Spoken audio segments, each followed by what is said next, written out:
going into day 2, and we're going to look at business value of testing, estimation methods.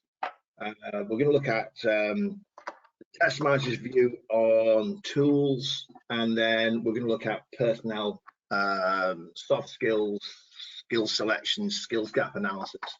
They're the kind of things we'll look at today. So I'm going to start with the business value of testing.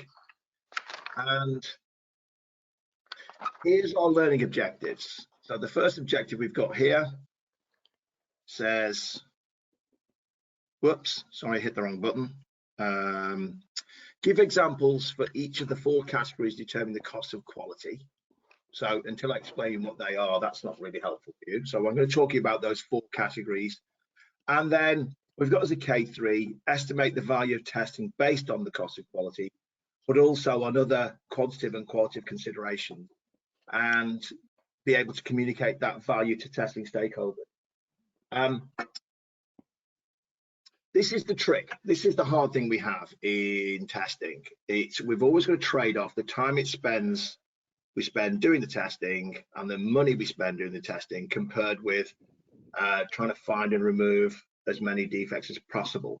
So if we do too much testing, then we get cost overruns, we get delays. If we do too little testing, then there's a danger that we get too many defects in the product. Does that sound realistic to you? Yes, very.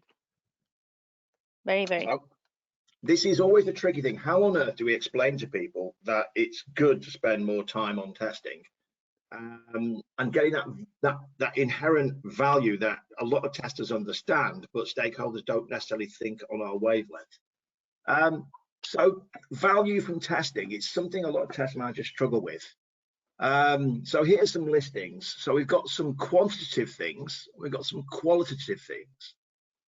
Quantitative things are things that we can reduce to numbers, we can find facts. So we talked about qualitative risk assessments yesterday. So quantitative is judgment. I can't always spell judgment, and it's to a certain degree opinion. Yep. And it's certainly subjective.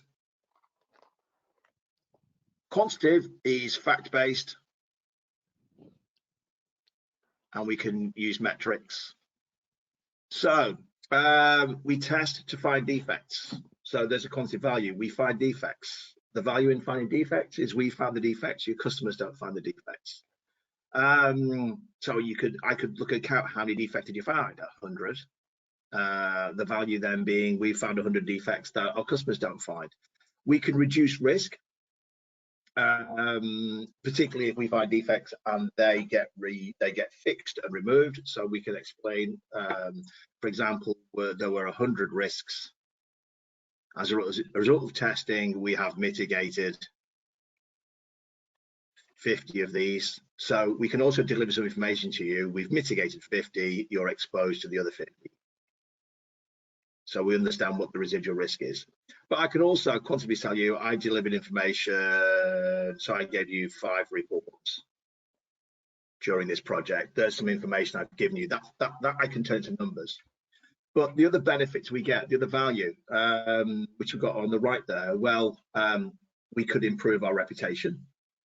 If we can test and find problems and remove them, then we've got predictable quality. We can release on time because we're removing the most appropriate inappropriate defects. And by removing those problems, we've got more confidence. But we've also got things like we're liability protection against fines, against regulatory sanctions.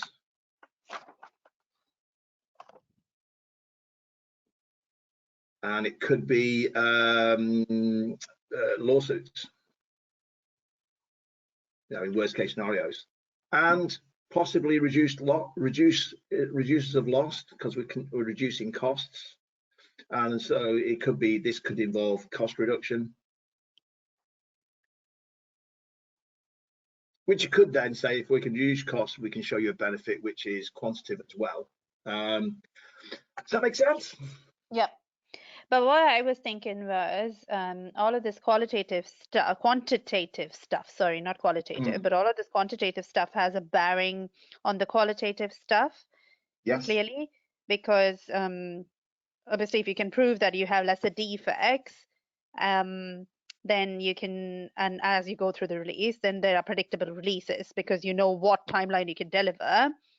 Yeah. Supposedly, and there's increased confidence as you move through the test cycles and iterations, and you lessen your defects and stuff like that. So you're reducing risk as you go along, and you know that. Liability protection and all that is quality. I understand that because you have to follow certain regulatory bodies and all of that. But loss reduction again is part of quantitative, isn't it? The more time you take to find the defects, get them fixed, and all of that leads to that cost.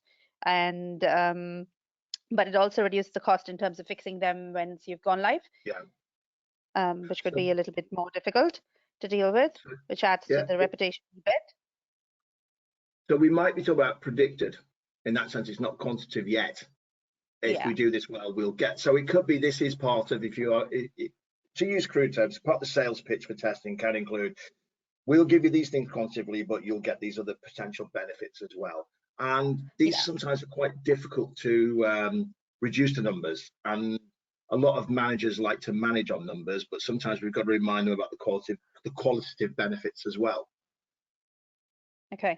So that one of the things we've got to, or we can use to measure quality is the cost of quality. I don't know if you've ever come across this before, but there are 4 elements to the cost of quality. So it's the costs.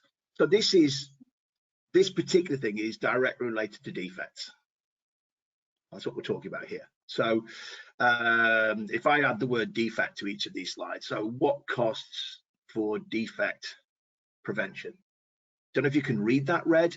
So if I write it just above. Yeah, I can read it. Yeah. So we've got defect prevention activities, we've got defect detection activities, then we've got the cost of internal failures, and then we've got the cost of external failures. Does that make sense? Yeah. So when you're saying internal failures and stuff, are you talking about like the servers, hardware, that kind of stuff? I'm talking about defect detection. So if I detect defects, what the cost? This is our defect processing and managing. Okay. And then we've got external failure. This is what happens post-release. Okay. So you've got good quality, which would be the costs to maintain good quality. Then we're looking at prevention costs plus detection costs plus internal failure costs. Does that make sense? Yeah. And then we've got poor quality or bad quality, and that would be the cost if we don't catch these. That's the cost if we catch them externally. So external failure costs is to do with bad quality or poor quality. That makes sense? Yeah. We don't want bad quality. So the more we do of these 3 things, then the more likely is the cost of good quality. Yeah. So maintaining good quality, we need to look at how much time we spend and what kind of activity we're doing to prevent defects, what activities we're doing to detect defects and catch them internally and process them and resolve them. And in catching those defects internally and fixing them, then that's our cost of maintaining good quality. And the trade-off is potential bad quality. If these things slip through the net, then the cost of poor quality is the cost of dealing with the external failures. And that can include back to those quantitative measures we talked about before, the lack of confidence, the fact that as well as fixing the problems, we've got distressed or upset or aggravated customers. And if there are regulators involved, could it, worst case scenarios, we've got fines and sanctions being applied to it. So does that make sense? Yep. So what kind of things would you see as being prevention costs? Prevention costs would be defect identification is a part of prevention costs, I would think. Is that prevention or is that detection? Okay, if you want to categorize it across detection and prevention, then it's obviously detection because you're detecting what the problem is. and preventing it is getting it fixed. Is that preventing it, or is that an internal failure cost? So if I find a problem of putting it right, that's part of internal failure. Remember, failure here is anywhere where the software does not behave as expected. So we test to find failures, and failures are the symptoms of defects. So if I said detection costs will include reviews and dynamic testing. Which is the code testing, yeah. Well, the testing of the code and the system, so component testing, component integration testing, system testing, acceptance testing, operational testing, they're all defect detection costs, because part of the reason we do it is to find defects. Yep. Reviews could also be defect prevention if we time them well, because if I review an early requirement and put it right, we don't get defects in the code, or we don't get defects in designs. So reviews could be a bit of both prevention and detection, depending on timing. Okay. Also here is setting standards.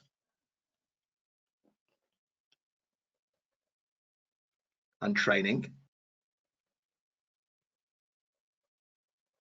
They could all prevent defects. So not all these things are testing, but testing can have a part in this. And internal failure, the defect managing, so raising the defects, managing the defects, but also there's fixing the defects. That's an internal failure cost, because if you didn't find a defect, you wouldn't fix it. That makes sense? So what you're saying is internal failure. I'm not getting this internal failure bit very well. I don't understand what it does. So is it when you run a test and it passes, okay, then you haven't found a failure. If you run a test and it fails, you found a failure. Remember, a test has failed. yeah, And a failure is a symptom of a defect. So internal failures are anywhere we find defects in component testing, or component integration testing, or system testing, or acceptance testing. So it's inside a project. If we find it on our terms, then we can raise a defect about it, fix it, retest it, regression test it. That makes sense? yeah. So internal failures are finding bugs as part of our development and testing. Okay. So our internal failure costs will include raising the defect, managing it, the developers fixing it, and then us confirmation testing it. Yeah. Okay. That makes sense. Yeah. And defect detection is just finding the defects, literally. Yes.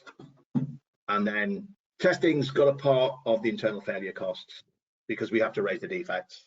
But the development also has part of the internal failure costs, because they've got to fix them. Then testing gets another part, because we've got to do the confirmation tests to be sure that the fix has been successful. Yeah. That's all part of internal failure. So the more defects you find, the more you raise. The more you raise, potentially the more they get fixed. The more that get fixed, the more confirmation testing we'd have to do that we wouldn't have done unless it failed internally. So this is the internal failure cost bit. Okay. Yes. So this is a way, if I'm going to manage and measure the cost of quality, then this is a way we can collect that information and make sense of it. Okay. And what we're trying to do is, now that can be expensive, which is why people get so horrified when we say there's a lot of potential risks, so we need to do a lot more testing. But what we're also reminding people is, if we don't do the testing, you'll get an external failure. And external failures, we then got the potential lack of buy-in from the customers, customers going elsewhere. But also, we've got to still fix the problem. We've got to solve business processes sometimes. But most importantly, we've got to redress the problem from the customer perspective, regulator's perspective. So we get those other potential issues. So the cost of quality we can calculate by looking at prevention, detection, internal failure, and external failure. And the trade-off for the business case of testing is we want the cost of good quality to be higher than the potential external failure costs. That makes sense? Yep. Now, there's not much more to it than that. So what we're going to do is we're going to look at a scenario. Okay.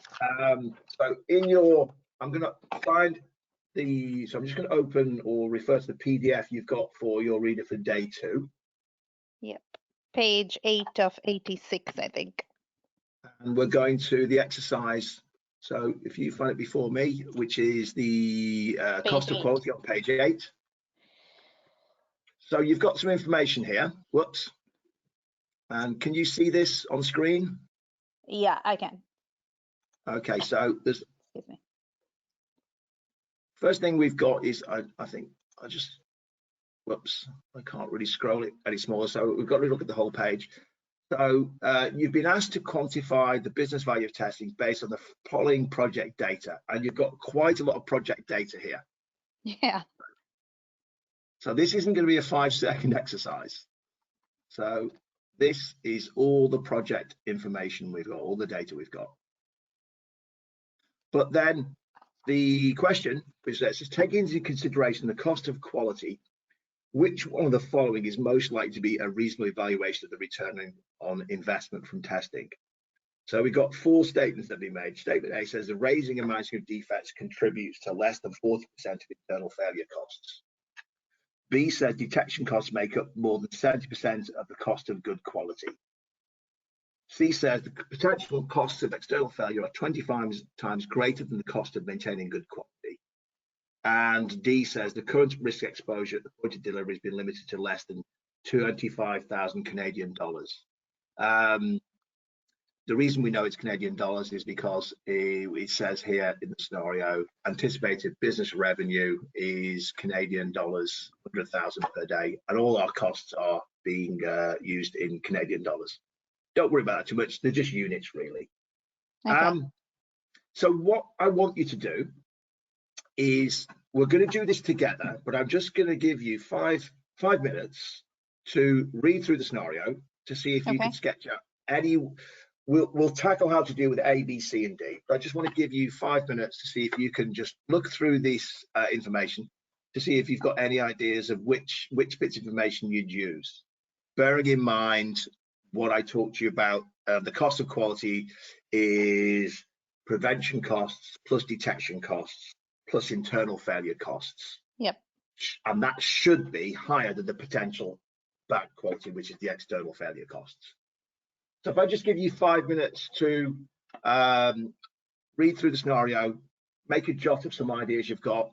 It's now 11:21. So if I give you till 11:26, and then I'll open the mic up again and we'll discuss your ideas, and then we'll take things forward. Okay. This is not an exam question. This is way too complicated to be an exam question. It's an exercise to teach you the method. So I'll talk to you in 5 minutes. Thanks. Okay, thanks.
So hello again, Lavanya.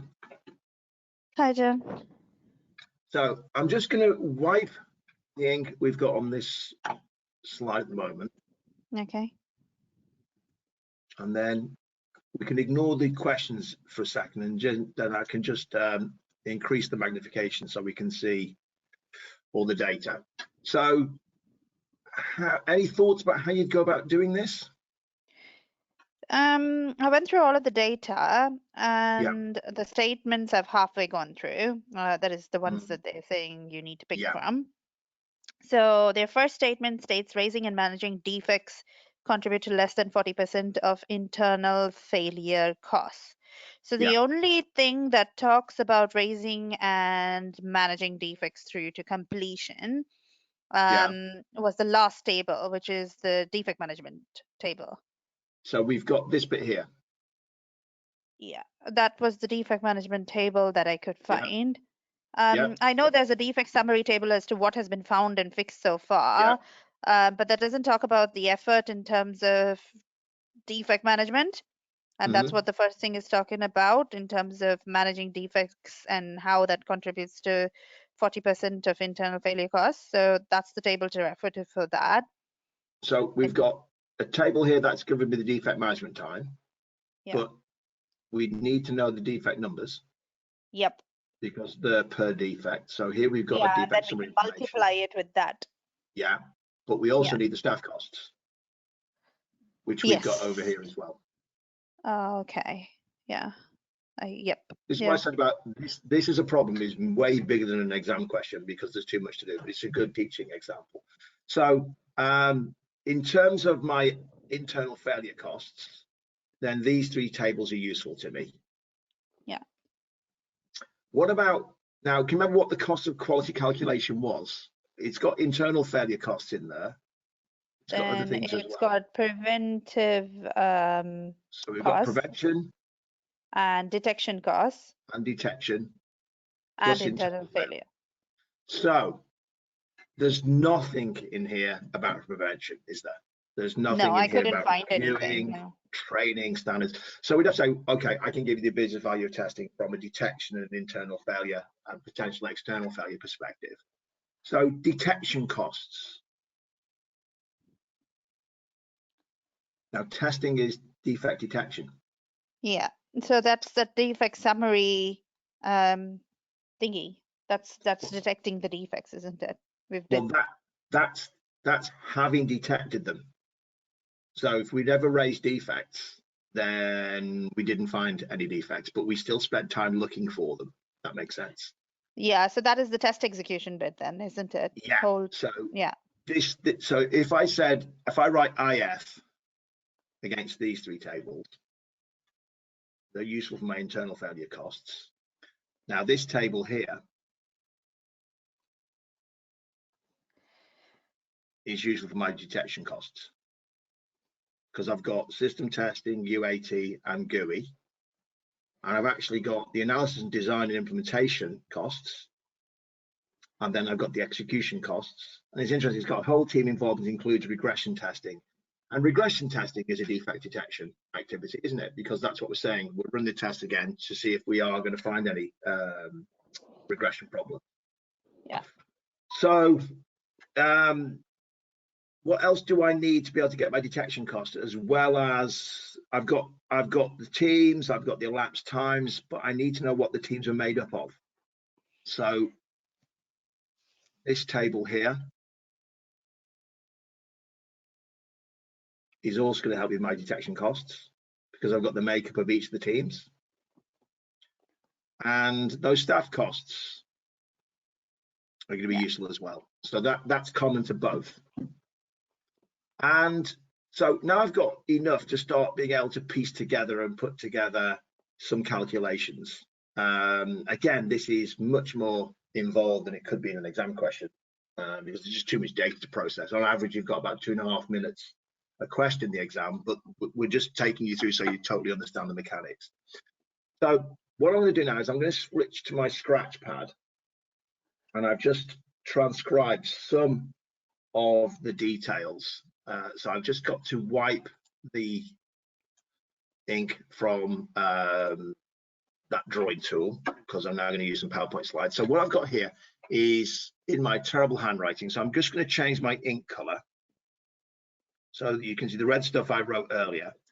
But I've just made some notes here. So from the initial analysis, prevention costs, we've got no data.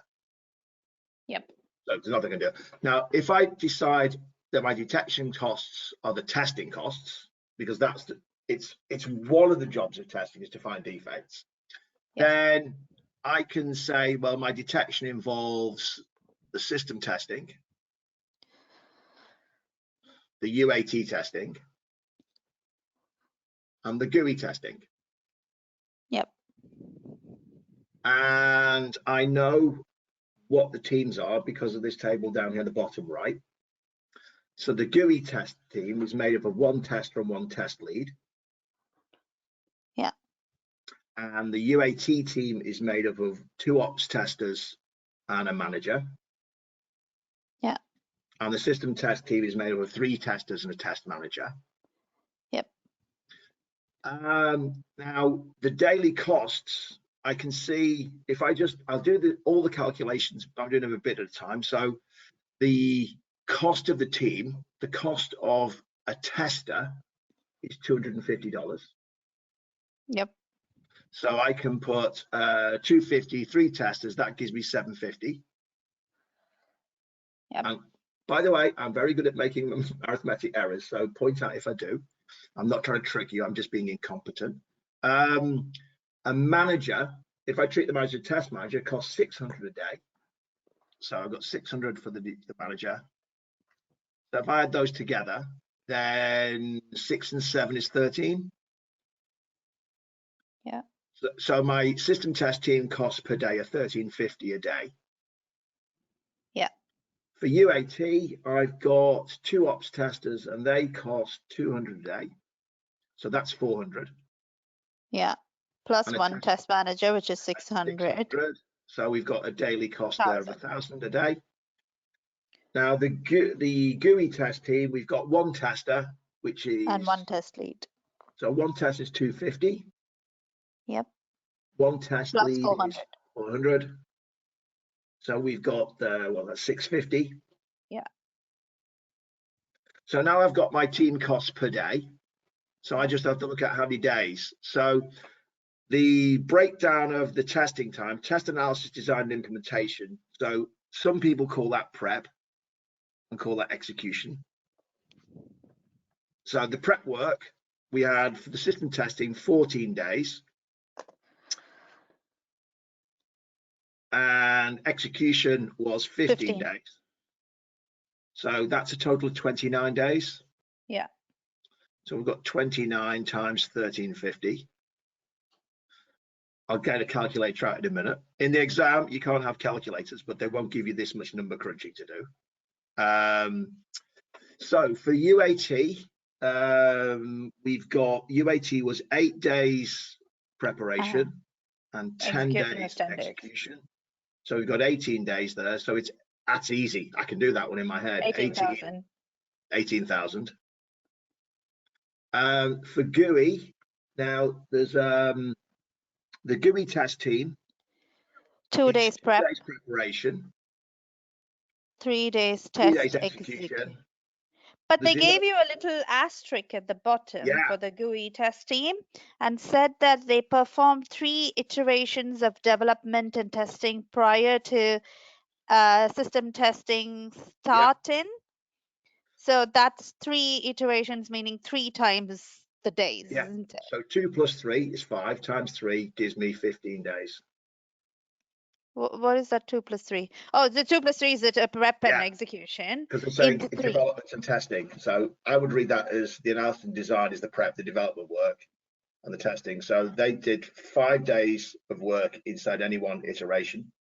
Yeah. They did 3 iterations. So I'd treat that as 15. Yeah. So then my cost will be 15 times 650. Yep. I don't know if you've got a calculator to hand. Yeah, I do. I can do that for you. I have my phone here, so I can do that. Brilliant. So I'll trust you can do the number crunching right. Yeah. So if we do the GUI one first, 15 times 650. 15 times 650. So that is 9,750. We've already said it's 18,000 for UAT. Yep. So for the system test, it's 29 times 1350. That's 39,150. 39,150. So our total detection costs are 39,150 plus 18,000 plus 9,000. Oops, I've just put that in the wrong place, haven't I?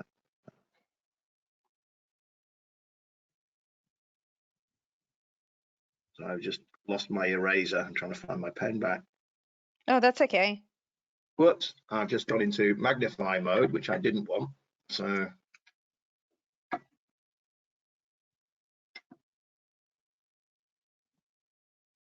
bear with me a second. No problem.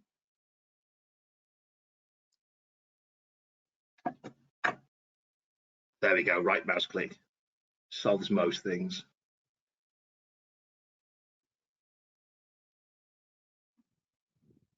No, sorry, this is me being incompetent. I've got text over the white bit that's got my pen controls, so white. So I was just trying to get that 9 in the right place. So we had 9,750. Yep. The all So totals up to 66,900. 66,900 is my detection costs. Yeah. Across cycles, yes. Yeah, so that's my total detection costs. Across everything we've done it's cost us 66,900. But if someone said, well, how much of that was GUI, then I can give you my GUI costs, I can give my UAT costs, I can give me my system test costs. So you can see system test is the biggest, most expensive chunk of testing at the moment. Yeah. But that's only part of the story. So that's given me I've got 0 prevention costs, I've got my detection costs, but what I need to now work out are my internal failure costs. So defects found. Now, the only data I've got is from system testing, and that's very common because a lot of people in Agile don't keep and they should, but they don't keep a formal record. If they did, it'd make life easier.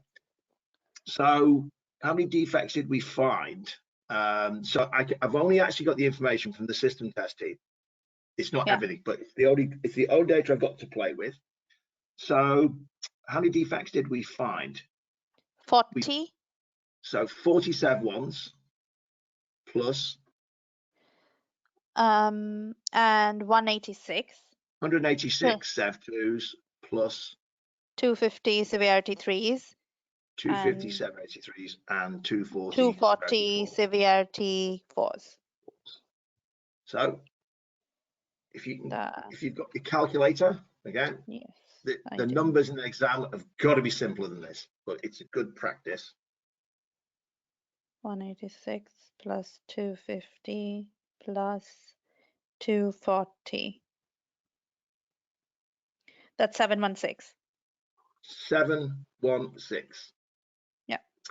Okay, now how many of those did we fix?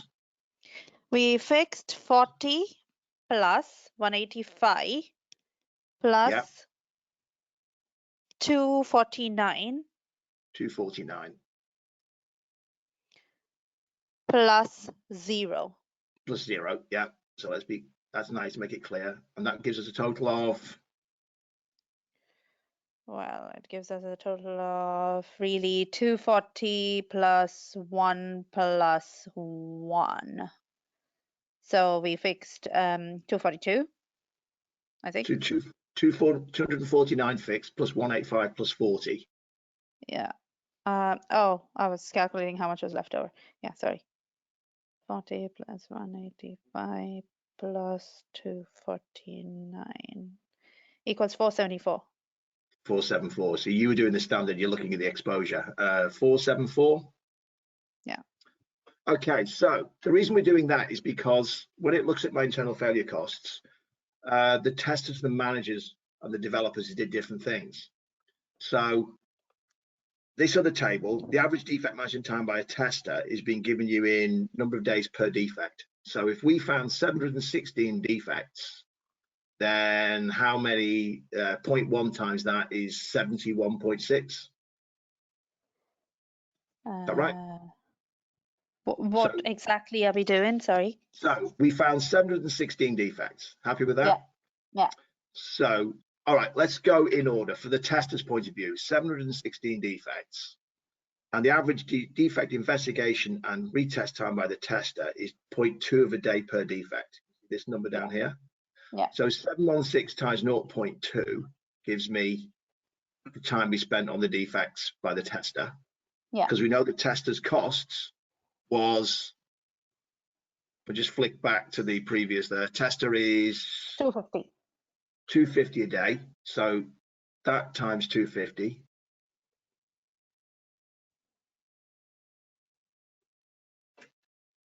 So get the calculator out. Yep, doing it. 1 sec. So you notice I'm making you do all the work here.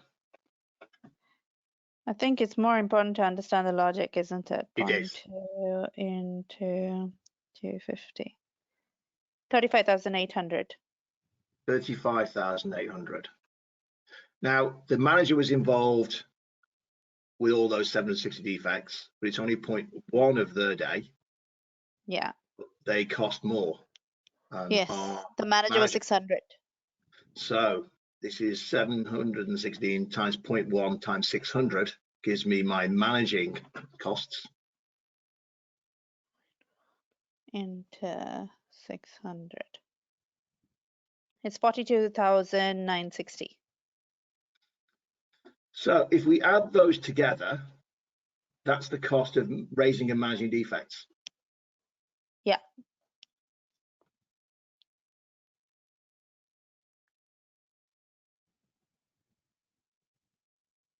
So have you got a total for that? Haven't totaled it yet. 1 sec. So 35,800 plus 42,960. 78,760.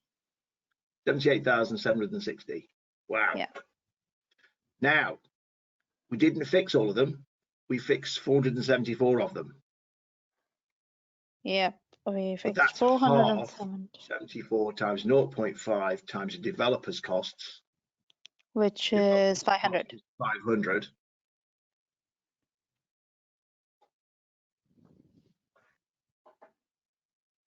Okay. That is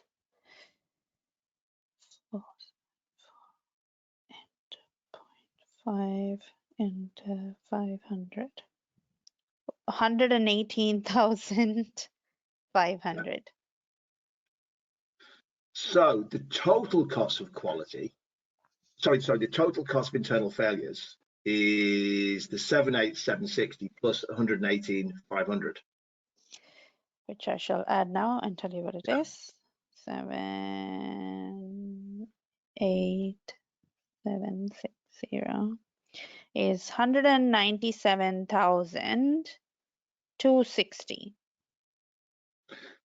So if we go back to the question, yeah, which is that first question was saying raising and managing defects contributes to less 40% of internal failure costs. We can now work that out. Yeah, so raising and managing defects was 17,000 something, wasn't it? Raising and managing defects was 78,760. So if we now do 78,760 divided by 19,760. I think 197,260. Yeah. Don't forget the order of magnitude. So I'm just going to erase. My pen just went crazy there, so I'm just going to redraw that. So we've got 78760 divided by 197,260. What do we get? We get 0.39926, but you could say it's 0.40. Yeah. Less than 40%. Yeah. So question said, flicking back to the question, So raising and Raising managing defects defect contribute contribute to less than 40%. 40%. That's false because it contributes to 40%. 39%. It says 39.7. It said If we look back, 39.92. Would you not it's round less than that? 40. Well, no, Oh, because okay. if I'm looking at that, it's definitely less than 40%. Okay, like that. Okay, cool.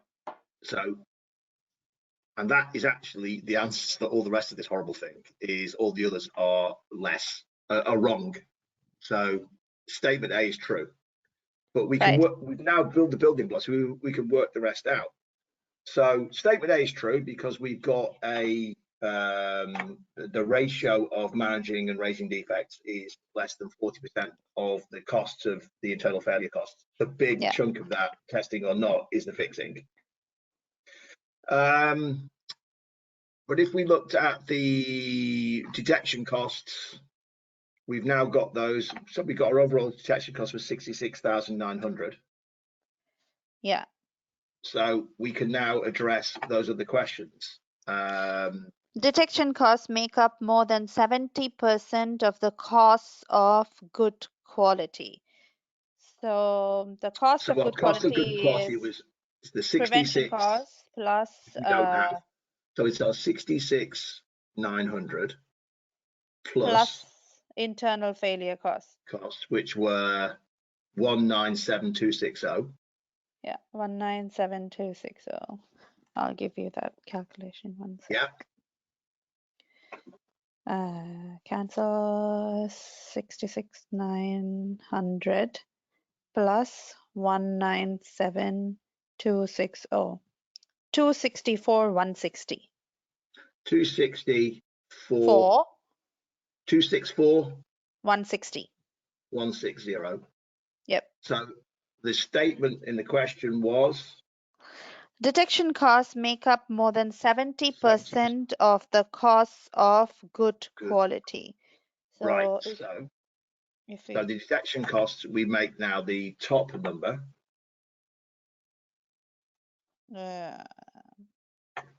So our detection costs were 66,900. Now divide that by 264,160. 160. So to start with, so 66,900 detection costs divided by total quality. Cost of good quality is 264,160 into 100. Yeah. Into 100 equals 25.32. So 25%. And the statement said make up more than 70%, which is wrong. Yeah. So we can see actually it's the detection costs by comparison to the internal failure costs are quite small. Okay. So what was the third question?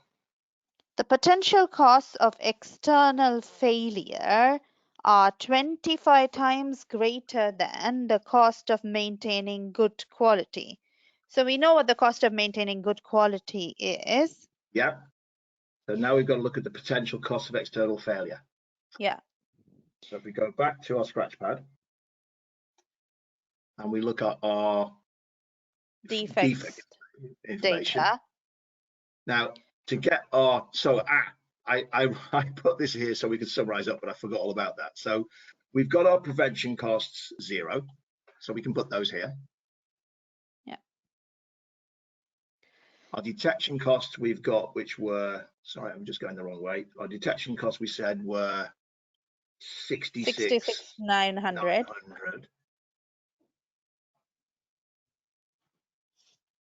Our internal failure costs are 197260. 260.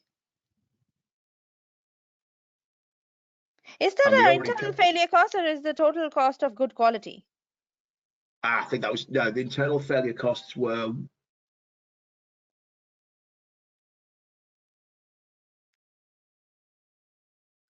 we had them together, didn't we? We had our raising, managing and defects. Raising, managing defects is then 6,000, 118,500. Yeah, for fixing defects. So 197,260. You're right. 197,260 is our internal failure costs. 197,260, yeah. Yeah. So our cost of quality was the two together, which we did work out, didn't we? Yeah, we did. Which was the 264,160. Yeah, 264,160. That's right. So that's our cost of quality, 264,160. 160.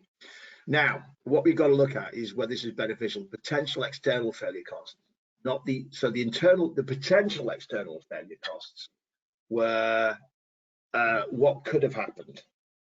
Yeah. So we found 40 SEV1s.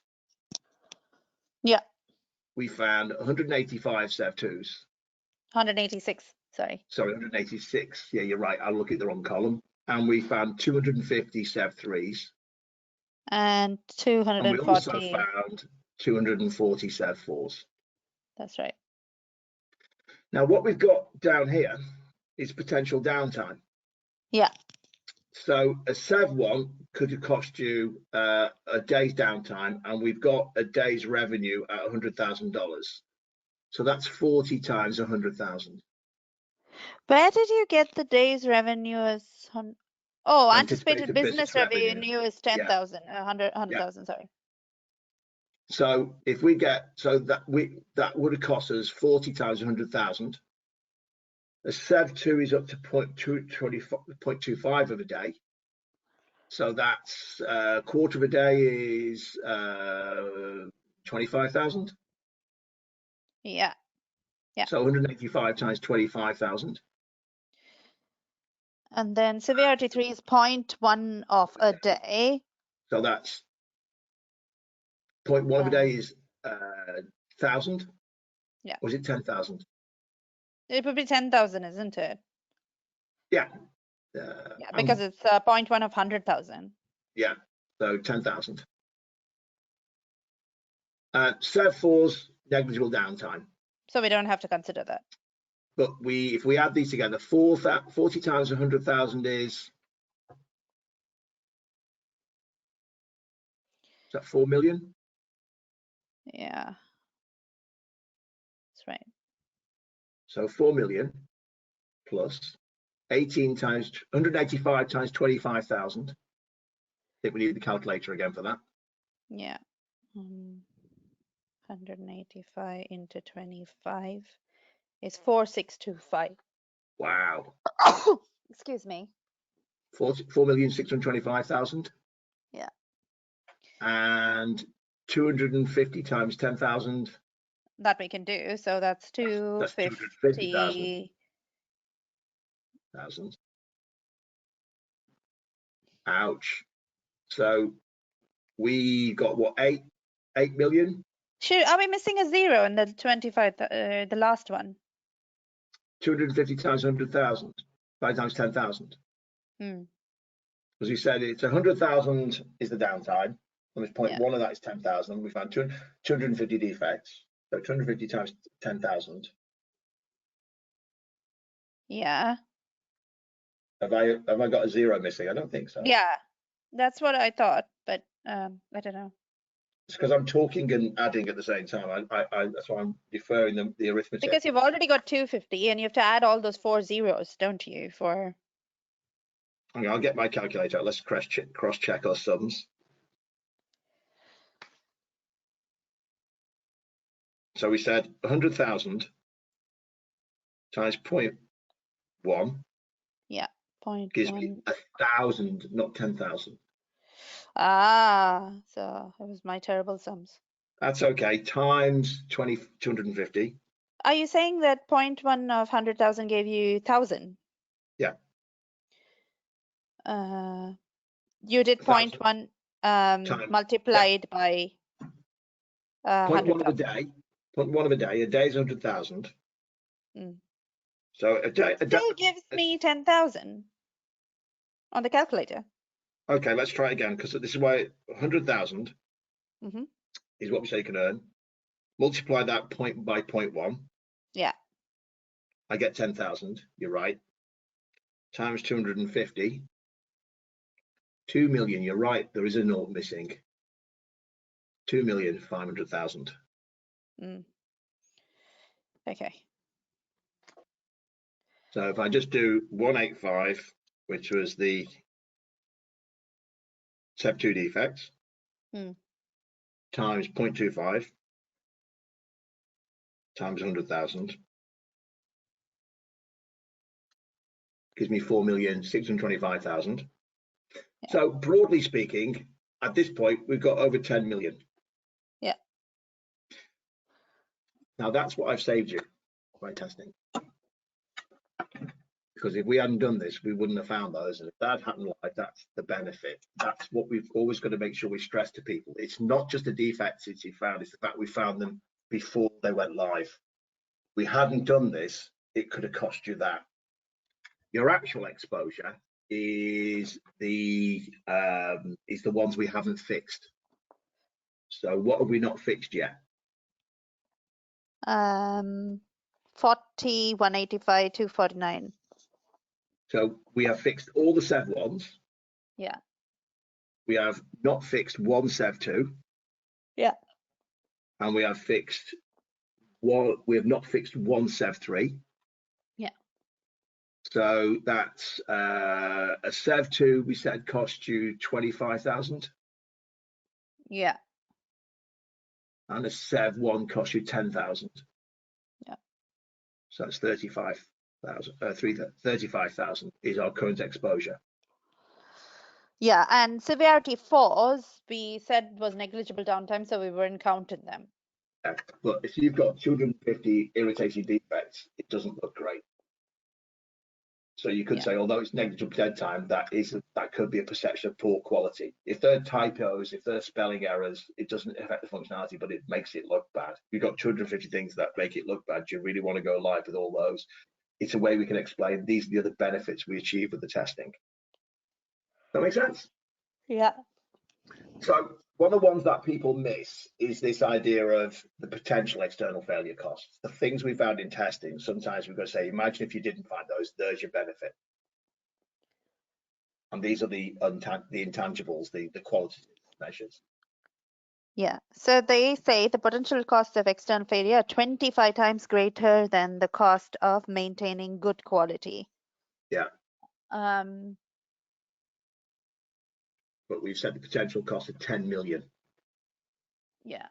How did you arrive upon that 10 million? Well, because there's 40 SEV1 defects that we found. Yeah. If we hadn't have found those, you'd have had 4,600,000 worth of downtime. Yeah. The 185 SEV2 defects, they would have given you $4.5 million in downtime. Yeah. 250 SEV3s, if we hadn't found those, they'd have given you 2.5 million in downtime.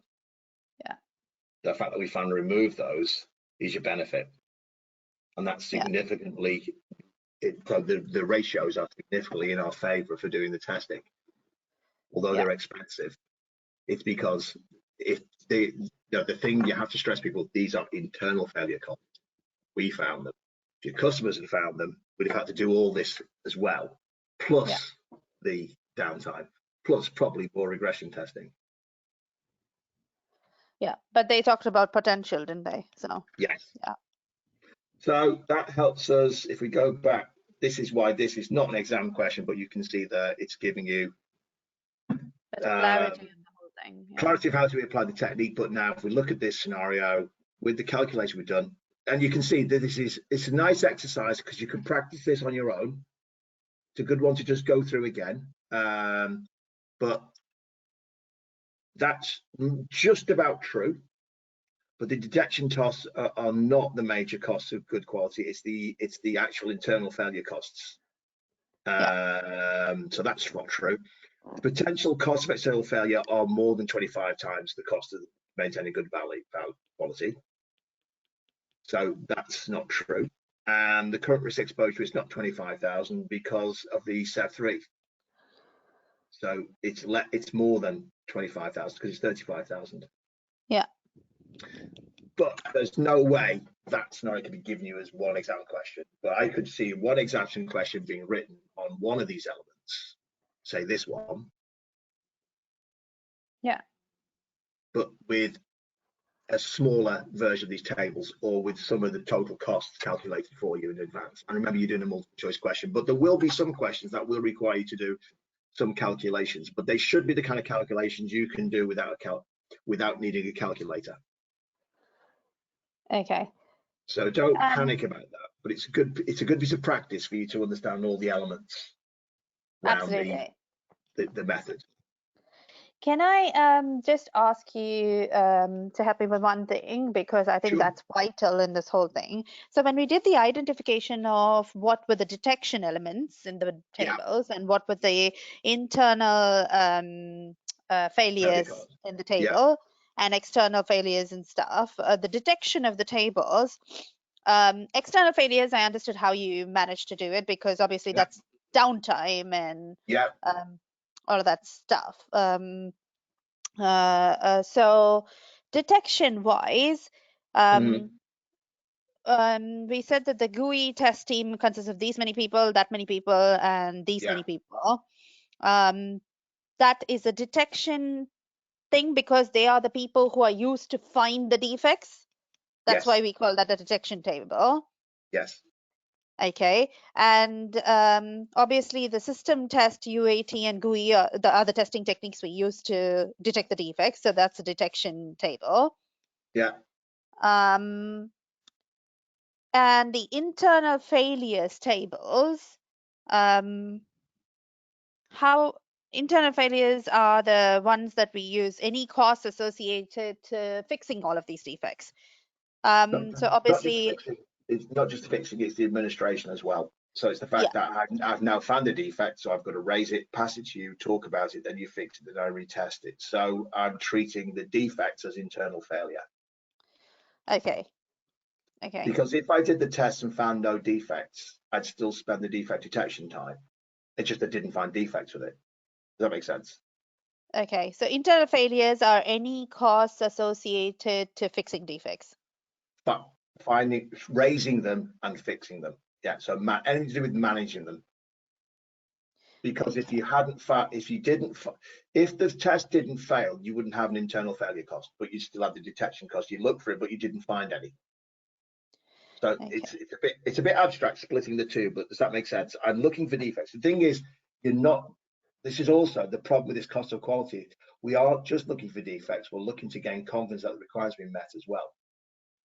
yeah, But that's intangible. yeah, So don't forget, I haven't even added that into this as well. Don't forget the other benefits you got is we've got confidence the requirements being met. We've got confidence that the functionality is correct. And that isn't in that cost of quality because I'm only looking at the defect related cost of quality. yeah, And so this is the danger with cost of quality calculations. They don't look at all the intangibles, which are really important as well. Plus, you have to remind people, don't forget, every day you deploy this, you've got your $100,000 revenue. You've got yeah, that benefit as well. So there is a danger if we only look at defect detection, although it's a mm, significant part of testing, it's not the only part of testing because, for example, UAT isn't just about defect detection, yeah, about the confidence building side. So we may have to, and I wouldn't put those into the classical cost of quality calculation, which is defect driven.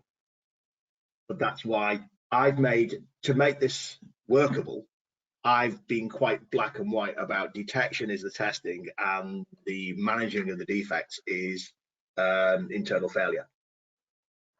And yeah, just to make life simple, I've treated regression as defect detection, but confirmation as internal failure because the retesting of the fixes, again, I wouldn't have done without the defects being found. yeah, Now, this all gets tied into making estimates as well. So I might say I factored into my defect detection anticipated regression testing post fix, but in all calculations we've got to put a line somewhere, or else it gets overcomplicated, which is okay, what we'll be talking about after lunch, where we talk about estimation. okay. Can I just take a screenshot of your worksheets? Yeah, which ones do you want the screenshots of? This one, or the PowerPoint ones? Yeah, So if I take you back, so if I take it, and I'll just take the drawing tool, put that back so I can advance this. So you want that one? Oh, hang on, let me just wipe the ink off this because there's something that's been circled there that to do with the actual exam question we were looking at. So let me just erase all the irrelevant ink. So that's the prevention costs. Yeah. So can I take a screenshot now? Yeah, you take a screenshot of that. Yep. And then there's your internal failure costs. Yep. And then there's your cost of quality and bad quality, the exposure calculations. Yeah, done. Now, you have actually got this as well on your PDF. So if I just show you. Is it on the next page or something? Yes. Yeah, But okay. sometimes having the kind of handwritten can be helpful. So I'm just scrolling there. So there's all the kind of detail. Yeah. The prevention, detection, internal failure, cost of good quality, exposure. This is so bad, isn't it? Because even though A is the right answer, even they've estimated as 39.99%. That's Yeah. still almost 40%. Yeah, but it's still less than. It's still less than. That's a bit too close. If they said 39.49% or something, that's okay. Yeah. Well, if you compare it with all the other calculations, it's closer than the others. The others are more wrong. Yeah. Now, you're right, but we're using it as a teaching example. So marginally A is the truest statement. I would imagine exam question writers aren't going to get this tight to the knuckle because you, again, don't forget, this is a teaching example put into multiple choice format, so it helps with exam technique as well. But it's, look how long it's taken us to go through it. It's not a 2.5 minute problem, but it helps you understand the methods and the mechanisms and techniques. So there's important, if we go back to what we're talking about, then if I just go back to this balancing act, Yeah. remember we're trading off. Yeah. And the important thing is cost of quality is very much hooked around defect detection metrics. Yeah. Which is Okay. good, but we have to, in making the business case for testing, we have to look at these qualitative value or qualitative benefits as well, which is why if I take you back to the learning objective, can you see now, estimate the value of testing? Yeah. Based on the cost of quality, but with the other qualitative and qualitative considerations. And be able to get that across to testing stakeholders is really important. Yeah. So that's, I'm inclined, because of the structure of the day, to say, let's draw a line on this morning here, rather than delving into all the detail of test estimation. Okay. So we're going to break now at 12:10. We'll do a 45-minute lunch break. And when we come back, we'll look through estimation and the approaches for tools and automation. And we'll take a view there as to whether we cover the people skills side today, or start on it today and flick some of it over in tomorrow, because we've got plenty of time. Okay. Comfortable with what we've done so far? Yes, yeah, because I think this is very important that I understand how to do detection costs and how to do these preventative costs and internal failures. So that's why I asked you the last question. Yep. Absolutely. And I think this is something you'll be able to go back and translate into your day work, as long as you take it up to a reasonable level of granularity. It's something that you can get immediate benefit out of. Yeah. Okay, so let's restart at in, what's it, 12:55? Yeah. Okay, so have a nice lunch break, and I'll talk to you then. Thanks, Lavanya. Thanks, John. See you in a bit. Thank you. Thanks.